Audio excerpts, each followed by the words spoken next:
Vous êtes un pion sur l'échiquier, là. Pas grand-chose. Faites-leur comprendre que ça va être la révolution paysanne, mais ça va pas être que les paysans. Le face-à-face avec les CRS aura duré plusieurs heures. Il se sera finalement terminé dans le calme. Il est aux alentours de 20 h ce vendredi 22 janvier. Nous sommes au beau milieu de la RN12, la voie express qui relie Rennes à Brest. De grands feux alimentés par des montagnes de pneus et de palettes brûlent sur le bitume. Dès le début de la journée, des centaines d'agriculteurs envahissaient un rond-point bordant la route nationale.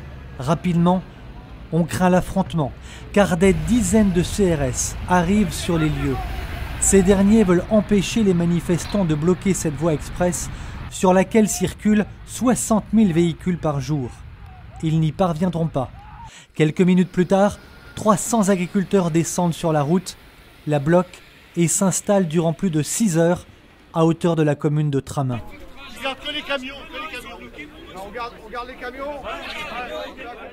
La tension est donc à nouveau très vive dans les campagnes.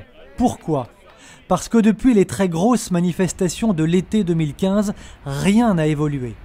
Pour la plupart, le plan d'aide financier de l'État s'est résumé à une aide de 6 000 € seulement, nous a dit un producteur de porc aujourd'hui. Depuis l'été, le prix du kilo de porc a chuté de 1,40 € à 1,08 €. Aujourd'hui, avec des cochons à 1,07 €, mais là, c'est même plus la peine. C'est la mort instantanée. Elle a terminé, c'est fini. Les trésoreries, là, pour un élevage comme moi, c'est 10 000 € par mois. Donc, que je prends sur mon ouverture de crédit, et à un moment donné, c'est fini. Quand je vois aujourd'hui que j'ai plus de 40 000 € à donner pour mes avances en culture, entre les CUMA, entre les fournisseurs, les intrants aux coopératives, je suis incapable d'avancer cette trésorerie-là. Donc, qu'est-ce qu'on fait ? On est obligé de faire des délais de paiement à nos coopératives. En fait, ce sont toutes les productions, porc, volaille, lait, qui sont très sérieusement touchées. Le prix du lait payé aux producteurs, par exemple, a baissé de près de 20 % depuis le mois de septembre. Les agriculteurs sont excédés. Ah oui, on n'en peut plus là. Mais l'été dernier, vous Oui, justement, l'été dernier, il y a les grandes surfaces, ils ont augmenté leur prix du lait aux consommateurs pour qu'on ait une répercussion des centimes qu'on devait retoucher tous les mois. Ça a duré un mois et depuis, on n'a jamais rien eu. Alors c'est les GMS qui ont tout ramassé, qui ramassent tout encore aujourd'hui. Parce qu'eux, ils ont augmenté leur prix aux consommateurs, mais ils l'ont pas baissé depuis.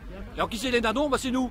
La colère de ce producteur est légitime, car les crises paysannes se succèdent avec une impressionnante régularité et rien ne change. Le monde paysan s'enfonce toujours plus dans la précarité. À qui profite-t-elle ? Il serait peut-être grand temps de revoir tout le système de production, de remettre tout à plat, toutes les filières. Mais il semble bien que ni les politiques, ni les transformateurs, ni les grandes surfaces, et encore moins l'Europe, ne le désirent réellement. Les paysans devraient redescendre manifester leur colère dès la semaine prochaine.